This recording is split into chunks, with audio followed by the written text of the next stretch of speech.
Pessoal, nessa aula de hoje vamos falar sobre tensão de cisalhamento e de esmagamento. Seria, no caso, a terceira seção da primeira unidade, tá? Isso da disciplina de resistência dos materiais. Bem, nas aulas passadas nós falamos sobre tensão, tá? Só que foi a tensão relacionada à força normal que está nas vigas de uma treliça. Ou seja, eu tenho uma treliça. Essa treliça é formada aqui por várias barras que elas vão sustentar aquela minha estrutura e vão conter algumas forças, né? Vão equilibrar aquele meu sistema que está estático. Então, se vocês observarem, de alguma forma eu vou ter que ligar, né, essas barras em um ponto que a gente chamou de nó, né? A gente chama de nó. Então, esse ponto aqui vai ter que ser ligado de alguma forma. A gente pode ligar por soldagem, por parafuso, por rebite, tá? Então, esses parafusos ou rebites, eles sofrem uma tensão especial que a gente tem que estudá-lo de forma separada, tá? Então, é diferente um pouco das tensões que nós calculamos para barras, e hoje nós vamos falar desse tipo de tensão, tá? A tensão de cisalhamento, que pode quebrar esse parafuso, e a tensão de esmagamento também, nós vamos falar nessa aula de hoje, tranquilo? Então, o que eu quero dizer? O que eu quero dizer é que eu tenho duas partes, né, uma barra e uma chapa aqui que estão ligadas, né, por um rebite ou por um parafuso. E essa barra e essa chapa, elas têm força sendo aplicadas em sentidos opostos. Nesse caso, eu teria carregamentos aqui aplicados em sentidos contrários, tá? Se vocês observarem esse esquema aqui, eu teria um carregamento nesse sentido e outro carregamento no outro sentido. Lembra muito uma tesoura, né? Uma tesoura aplica uma força em um sentido e outra força vem no sentido contrário e tende a cortar o objeto.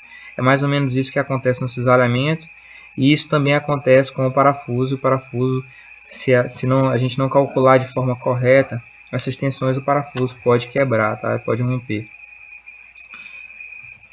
Então, a definição de cisalhamento e a formulação da tensão de cisalhamento. Então, a gente vai falar sobre a definição desse cisalhamento.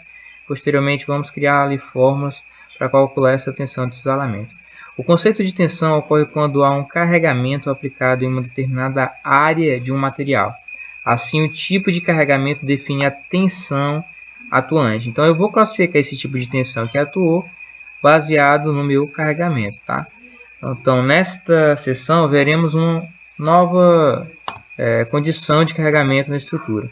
Quando algum elemento estrutural sofre uma solicitação que proporciona uma força interna tangencial à área da seção transversal da estrutura, dizemos que essa força é uma força cortante, que muitas vezes é denominada pela letra V, tá? Ok. Então, aqui nós podemos observar que eu teria a força sendo aplicada em um ponto e eu teria duas barras distantes, né, uma da outra, e nesse caso eu teria forças em sentidos contrários. Se você observar, eu teria duas forças aqui, né, dos dois lados desse meu perfil. Se imaginar aqui um corte, e eu teria outra força sendo aplicada no outro sentido. Isso, como eu falei para vocês, né, a gente lembra, né, com isso a gente lembra que de uma tesoura que tende a cortar ali o material. Então essa é a força cortante, né? A força que é aplicada, né, tendendo a cortar esse meu material nesse sentido aqui, tangencial à seção do transversal do meu material. Então, para calcular essa tensão, eu teria, né, a tensão média é igual a essa força cortante dividido pela área de contato. Então, a gente vai estudar esses termos, essas variáveis aqui daqui a pouco, e vamos fazer o cálculo para calcular essa tensão. Okay? Nesse caso aqui é chamado de tensão média. A tensão de cisalhamento é um tipo de tensão gerado devido à aplicação na seção transversal de um material de força de mesma direção, porém com sentidos contrários, proporcionando ao material uma deformação ou corte, certo? Então, se nós observarmos aqui nesse slide, então, tensão de cisalamento em elementos estruturais. A gente pode ver que mais ou menos como é que acontece a distribuição, né, dessa tensão aqui no meu material em elementos estruturais, ok?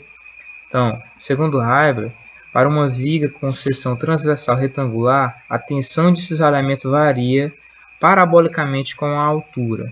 A tensão de cisalhamento máxima ocorre ao longo do eixo neutro, ou seja, desse eixo central aqui no meu material. Então, a distribuição dessa tensão é parabólica. Observem aqui que esse formato aqui, vou melhorar aqui esse ponteiro para ficar mais fácil de enxergar. Observem aqui que essa tensão, essa distribuição de tensão é parabólica, tá? Então é o que a gente está exemplificando aqui no enunciado, ok? Então, se vocês observarem nessa seção central, né, que a gente chama de linha neutra, eu teria o meu maior valor. Observem aqui que seria o maior valor para a tensão de cisalhamento, ok? Nessa seção focaremos nas situações de tensão média de cisalamento, que ocorrem normalmente em parafusos, rebites e pinos de máquinas e estruturas. Para essa situação é frequente apresentar uma condição de cisalhamento simples ou duplo. Então nós vamos estudar esses dois tipos de cisalhamento simples e duplo, que cada um vai ter uma fórmula específica, são bem próximas, tá? Eu arriscaria até dizer que elas são iguais, né? Que muda serão detalhes em relação à interpretação da minha questão, ok? Então, vamos ver aqui os dois casos. Primeiro, cisalhamento simples. Como se passa ali o cisalhamento simples?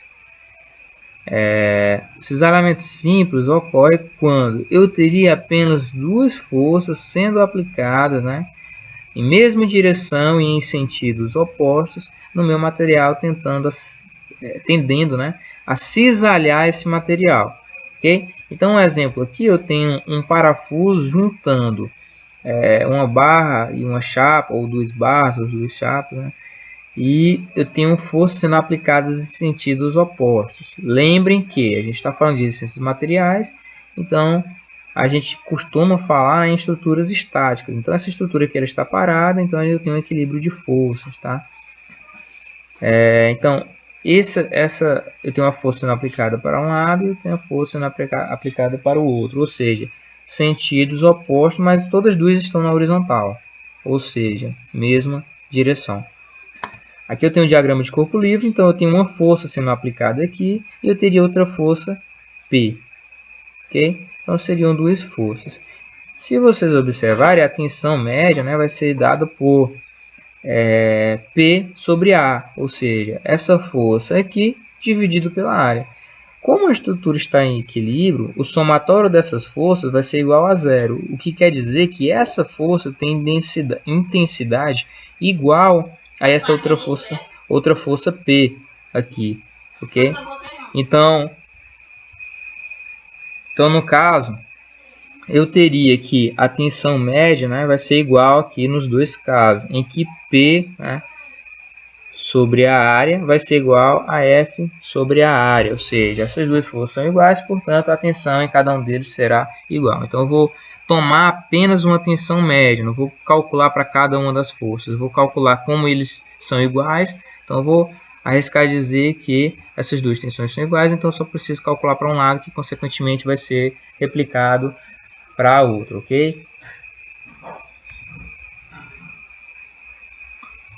Eu teria outro tipo de tensão, tá? Outro tipo de cisalhamento, que seria o cisalhamento duplo, né? Eu disse que nós iríamos falar sobre dois tipos de cisalhamento. Então esse é o segundo caso, tá? Então eu tenho uma mudançazinha bem pequena ali na forma, é praticamente a mesma forma, mas o que acontece aqui? Nesse caso, eu teria mais forças aqui atuando no meu diagrama de corpo livre, ok? Se vocês observarem, vamos imaginar que apenas um dos lados, tá? Eu teria essas duas chapas e eu teria essa barra aqui. Então essa barra aqui está sendo puxada, né? Está sendo pressionada. E por isso eu vou ter a aplicação de uma força nessa direção e sentido aqui. E nessa mesma direção, mas em sentido contrário, eu teria as outras forças atuando, né? Então, se vocês observarem o diagrama de corpo livre, eu teria essa força aqui, né? Essa força F, que está sendo aplicada pela barra, sendo igual ao somatório dessas duas forças P. Ou seja, lembrando que o somatório das forças é igual a zero, essa força F vai ser igual a 2P, ou seja, o somatório dessas duas forças. Consequentemente, P vai ser igual a F sobre 2. Tá? Então, cada P desse aqui vale a metade de F, ou seja, F sobre 2. Então, essa tensão média é igual a P sobre A, ou então a F sobre 2. Ok? Se a gente fizer a divisão de fração, né, primeira fração dividido pelo inverso da segunda, eu chegaria na fórmula em que a tensão média vai ser igual a força dividido por 2 vezes a área. Observe que eu estou falando de cisalhamento duplo, nessa configuração aqui em que eu teria essas três forças. Tá? Então, nesse caso em específico, eu teria essa fórmula em que a força que está atuando nessa barra, né, dividido por 2 vezes a área de contato entre a barra e o parafuso, a gente ainda vai falar dessa área de contato, vai ser igual a essa minha tensão média. Tá? Então, eu teria essa outra fórmula aqui para calcular essa tensão média. Isso só lembrando novamente, no cisalhamento duplo, ok? Então, cisalhamento simples, força sobre área. Cisalhamento duplo, como eu teria aqui três forças atuando, né? E essas duas forças seriam igual a essa outra, que está no outro sentido, eu teria força sobre 2 vezes a área. Ou, se preferirem, essa força P sobre a área ou F sobre 2 sobre A. Só para exemplificar, tá? Vamos trabalhar aqui uma questão que fala sobre esse assunto que a gente acabou de ver. Okay? Então, para a treliça apresentada na figura 1.36, vamos calcular as tensões de cisalhamento nos parafusos com diâmetros de 25 mm para os nós A e C, devido ao carregamento de 60 kN. Em B, as forças internas nas barras são BC igual a 100 kN, então a gente tem essa barra aqui com uma força interna de 100 kN. Observem que é dado tração, tá? Então essa barra está sendo puxada, está sendo tracionada. Em AC, que seria essa outra barra, acredito que era para ser BC, BA, né? Ou AB, então tá equivocado aqui, mas vamos lá. Seria 80 kN. E a gente tem compressão nessa barra. Então essa barra está sofrendo uma força de compressão. Só novamente aqui colocar o ponteiro. Na ligação B, tem-se um cisalhamento simples e na A um cisalhamento duplo. Ou seja, eu teria, né, em um ponto, no ponto B, né, na ligação B, um cisalhamento simples e eu teria que ir em A um cisalhamento duplo. O que eu vou estudar aqui nesses casos? Né? Eu vou estudar qual o cisalhamento em cada um desses pontos, em cada um desses parafusos, para eu analisar essa tensão de cisalhamento para saber se o material vai suportar ou não essas cargas. Tá? Então, só uma observação, a gente aprende a calcular as barras, as forças internas das barras, depois as tensões nas barras, a gente vê se as barras vão romper, vão deformar ou algo do tipo. E agora nós estamos olhando as uniões, tá? Então, porque eu tenho outro tipo de configuração, eu tenho outro tipo de tensão e eu preciso fazer esse outro tipo de análise, tá? Para saber se o parafuso também, a ligação também não vai romper, ok? Então eu teria ali a barra, né? A gente aprende a calcular a barra e agora a gente está aprendendo a calcular essas uniões, no caso parafuso, ok? Então o esquema aqui da questão, tá? Seria o nosso diagrama de corpo livre aqui. Eu teria que a tensão, né, essa carga sobre a área, né? Então, qual seria a carga? Nesse ponto que a gente está analisando, o primeiro ponto que a questão citou, a questão diz que seriam 100 kN. Tá? Então, Então a minha carga vai ser de 100 kN. Lembrando que a minha unidade seria Pascal. Então eu vou ter no numerador Newton e no denominador metros. Portanto, como essa questão aqui dá força em kilonewtons, eu vou multiplicar por 10 ao cubo para eu ter essa conversão de unidade para newton. No denominador, eu vou calcular a área do parafuso. Ok? Observe que existe uma diferença aqui nessa tensão de cisalhamento para outra tensão que nós veremos em breve, que é a tensão de esmagamento. Então, nesse caso, eu vou calcular a área, né, da seção transversal do parafuso. Observe que o parafuso tem um diâmetro de 25 milímetros. Então, seria πd quadrado dividido por 4. Né? Então, eu teria essa fórmula. Tá? Lembrando que eu poderia colocar πr, se eu pegar e dividir 25 por 2, né, πr quadrado. Vocês sabem dessa fórmula também. Mas vamos trabalhar com diâmetro. Dentro da engenharia mecânica, a gente trabalha mais com diâmetro do que... Desculpem, dentro da engenharia, né, como um todo. Nós trabalhamos mais com o diâmetro mesmo, porque é algo mais fácil de medir.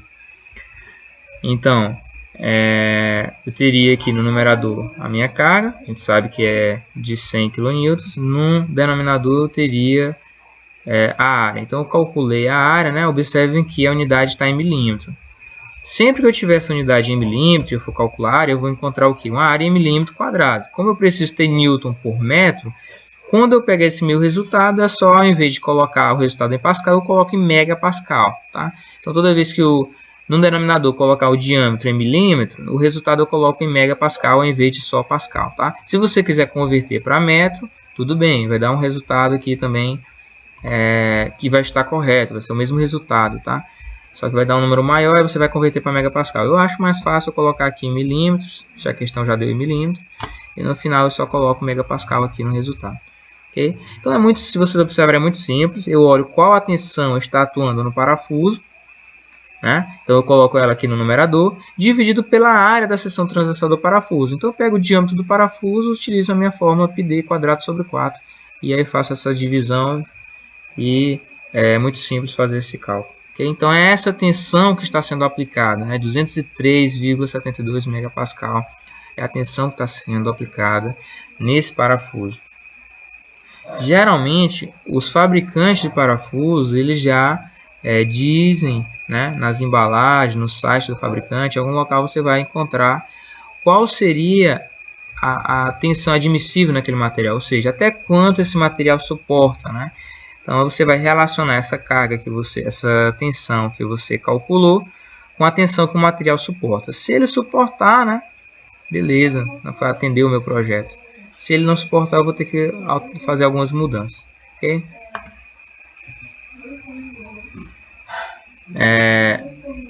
Esse outro ponto, né, que é o ponto A, o que acontece? Eu tenho essa força aqui, como ele falou que seria compressão, ela vai estar nesse outro sentido, né, mas isso não vai alterar aqui nossos cálculos. Só quero que vocês observem que nesse caso, eu não teria um cisalhamento simples, e sim duplo. Por quê? Porque eu teria esses dois apoios, né, essas duas chapas aqui, que estão através desse pino prendendo, né, essa barra. Então eu teria, né, no meu diagrama de corpo livre, essas três forças atuando. Lembrem, força, né, e do outro lado duas forças que eu chamo de P. Ou seja, nesse caso eu vou utilizar essa outra fórmula. Eu poderia utilizar que é P sobre A. Ou eu poderia utilizar que é F, né, sobre 2A. Como assim? Se a força é de 80 kN, eu não posso inserir ela aqui de 80 kN. Eu vou ter que inserir 40 kN, que é a metade dela. Ou seja, eu vou ter que inserir P. Né? Só recapitulando. Esse 80 é F. Né? Esse 80 aqui, kN é F, lá daquele nosso esquema. E esses dois P aqui são o quê? Cada P desse vale F sobre 2. Então eu pego o EF, que seria 80 kN, divido por 2, então eu vou ter 40 kN. Tá? Eu poderia também utilizar o 80 kN mesmo, ou seja, força, né? E sobre 2 vezes a área. Então é só pegar a área e multiplicar por 2 que eu conseguiria o mesmo resultado. Tá? Aqui o material preferiu utilizar essa forma, mas você pode utilizar o que mais você gostar. Então eu teria aqui a força, né, de 40 kN, então 40 vezes 10 ao cubo newtons, dividido pela área, né? Então a área a gente já conhece, eu expliquei para vocês, pega o diâmetro, calcula a área, eu vou ter o resultado em megapascal, porque eu tenho a unidade aqui de área em milímetros. Observe que foi uma tensão muito menor, né? 81,49. Observem que nesse outro caso eu tive uma tensão muito maior, né? Apesar da força ser maior, mas ela não é tão maior assim. Foi 100 kN para 80 kN, né? Não é uma diferença tão grande. Por que que deu uma diferença aqui de tensão tão grande assim? Porque se vocês observarem, a área de contato é maior, né? Por isso que eu divido a força por 2, porque a área de contato dobra. Visto que agora eu não tenho só uma barra sustentando aqui, né, a minha tensão. Eu tenho, no caso agora, duas. Ou seja, toda vez que eu tiver esse cisalhamento duplo aqui, né, eu vou ter uma tensão geralmente menor do que no cisalhamento simples. Ok? Só uma observação, aqui eu calculei essa tensão de 203,72 megapascal, né, e ela vale para essas duas barras, tá? Então se fosse para calcular para outra seria a mesma área. Então, pessoal, outra tensão, né, que nós teríamos seria a tensão de esmagamento. Eu citei para vocês no início da aula como seria essa tensão de esmagamento, tá? Então, a força aplicada na barra chata A, essa barra aqui, é a resultante das forças que ocorrem nessa interação. Assim, a tensão de esmagamento representado por esse símbolo, né, de tensão de esmagamento resulta da razão da força P pela área retangular de projeto do parafuso sobre a superfície. O que eu quero dizer com isso? Eu tenho aqui o parafuso, né? Eu vou ter as minhas forças aplicando, até que nenhuma novidade, a força que está sendo aplicada ali naquele local. Só que a minha área ela vai mudar. A área não vai ser mais a área relacionada ao parafuso, mas vai ser a área relacionada, né, a chapa aqui. Então é a área de contato entre o parafuso e a chapa. Então eu vou calcular, se aqui eu considerar que é D, né, e essa altura é T, ou seja, a área, né, dessa região, né, que tem aqui a altura e aqui D como base, vai ser T vezes D. Então é só multiplicar aqui D vezes T, que eu teria essa área. Então o que muda, né, do cálculo anterior para esse cálculo é que dessa vez eu não vou calcular a área da seção transversal do parafuso, e sim eu vou calcular a área de contato aqui dessa barra, né, dessa chapa com o parafuso. Okay? Então o que muda é isso. Então quando a gente está falando de esmagamento, a gente está falando do esmagamento dessa barra aqui, por isso que a área de contato é ela, tá? Então eu tenho que me preocupar com as tensões que vão de cisalhamento, que vão fazer o parafuso romper, como aquela imagem que a gente viu, né, ou deformar, como aquela imagem que a gente viu no início. E eu tenho que me preocupar também com o esmagamento causado nessas barras, tá? Porque se o material não for um material que existe muito essas tensões de esmagamento, eu posso deformar essa barra de uma forma que não é muito interessante para o meu projeto. E tem várias outras situações que eu tenho esmagamento, a gente vai falar aqui mais para o final da aula. Okay? Então, vamos fazer aqui um exemplo, tá? Vamos considerar, né, o exemplo anterior para fazer o cálculo da tensão de esmagamento. Então vamos lá.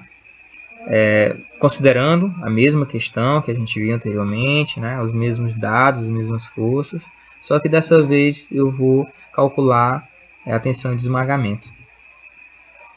Observem aqui as regiões, né, eu teria aqui o diâmetro de 25 milímetros do parafuso, teria essa espessura dessa barra aqui de 20 milímetros, né? Aqui eu teria 30 milímetros de espessura dessa barra, 25 cada um desses lados, e é essas áreas que nós vamos utilizar, certo? Então vamos lá, vamos calcular cada uma dessas tensões, né, cada um desses pontos. Primeiro vamos calcular nesse ponto aqui, okay? Que seria esse ponto C. eu teria como área, se vocês observarem, aqui 20 vezes 25, né? Por quê? Porque a área de contato, como a gente viu anteriormente, desse pino com essa barra, seria, né, essa espessura, que é dada pela espessura do pino, que é de 25 milímetros, vezes a altura da barra, que é de 20 milímetros. Então eu vou calcular essa área, né, como se fosse a área de um retângulo aqui. Então a força aplicada é a mesma força que a gente viu na questão, a força de 100 newtons, dividido por essa área. Como a área é dada em milímetros, né, novamente, milímetros quadrados, se vocês observarem, eu vou ter o resultado em megapascal ao invés de só pascal, ok? Então é bem simples, é muito parecido com outra questão, só que agora, em vez de calcular a área da seção transversal do pino, ou parafuso, ou rebite, eu vou calcular a área, né, de contato dessa barra com esse pino. Então vamos lá para essa outra situação. Eu teria também que calcular a tensão de esmagamento nessa outra barra bem aqui. Nesse caso, o que eu teria? Essa área aqui é o que? É essa altura vezes esse comprimento aqui. Então esse comprimento é 25, que é o diâmetro do pino, tá? Então isso aqui é 25. E a altura é 30, porque é a espessura da chapa. Então essa área aqui é 30 vezes 25. Então a força nesse ponto aqui, como a questão citou, é de 80 kN, dividido pela área que a gente aprendeu a calcular, que vai ser 30 vezes 25. Então eu teria um resultado de 106,67 megapascal. Nesse último ponto que nós vamos observar, a gente teria, né, a tensão de esmagamento nesses dois pontos, né? Observem que a espessura é essa base aqui, né, digamos, seria de 25 milímetros. E a altura é 25 aqui e 25 aqui em cima também. Então, somando as duas áreas, eu teria o que? Teria aqui 25, né, mais 25, ou seja, 50 milímetros, vezes essa base aqui, que seria de 25 milímetros também. Então, teria 50 vezes 25 para representar, né, para calcular a área desses essas duas chapas aqui. Então, eu teria essa área sendo, né, 25 vezes 25, essa outra área também sendo 25 vezes 25, mas é a mesma coisa que 50 vezes 25, porque eu somei logo essas duas alturas para multiplicar por esse diâmetro, ok?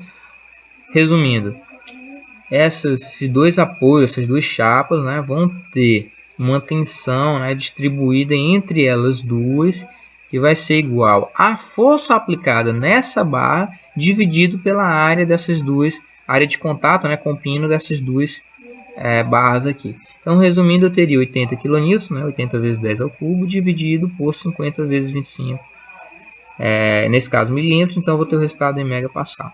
Então, cada um desses pontos, se vocês observarem, eu teria uma tensão diferente, né? Claro que se as barras tiverem o mesmo material, forem fabricadas pelo mesmo material, eu vou me preocupar com essa tensão maior aqui. Então, nela eu vou ver se o material, né, dessas chapas, dessa vez não a gente não está falando do pino, a gente está falando do esmagamento nas chapas. Então, vou ver se essas chapas, o material delas vão suportar, né, essas tensões de esmagamento, tá? O pino a gente se preocupa mais com o cisalhamento, porque ele geralmente é muito mais prejudicial, ok? Então, pessoal, finalizando a aula aqui, tá? Só vou citar algumas situações possíveis de esmagamento. Eu teria esmagamento em paredes de alvenaria, tá? Muito recorrente na área de engenharia civil. Pode ocorrer esmagamento da argamassa de assentamento que liga os blocos. Se vocês imaginarem que uma parede com vários blocos, né, vários tijolos um em cima do outro, eu vou ter o próprio peso, né, dessa alvenaria, o próprio peso desses tijolos esmagando ali a argamassa, né, que está juntando esses blocos. Então ali é uma força é uma tensão de esmagamento que eu teria que calcular. Pilares também eu teria, né? Eu teria que calcular essa região de contato da mesma forma que a gente calculou agora há pouco. E eu teria na suspensão também de máquinas e automóveis. Imagina a suspensão de um carro, ele está toda hora, né? O peso do carro quando ele passa em irregularidades, toda hora sendo esmagado ali pelo peso do carro. Okay? Então são algumas das várias, né, de infinitas situações possíveis que a gente tem esmagamento e que é extremamente necessário a gente calcular essa tensão de esmagamento. Okay? Deixei aqui uma referência que o livro de vocês cita, que seria o BIR, tá na biblioteca virtual. Então é o livro de Mecânica dos Materiais, 7ª edição, e nela vocês têm vários exemplos de tensão de cisalhamento, né, e de esmagamento que vocês podem observar. Tem exemplos resolvidos, tem algumas questões para vocês resolver, então não deixem de praticar, ok? Então, pessoal, estudem essa sessão, vejam o vídeo, revejam quantas vezes for necessário, façam perguntas se vocês tiverem alguma dúvida, tentem resolver algumas dessas questões e as questões que estão no livro de texto de vocês, e até a próxima aula.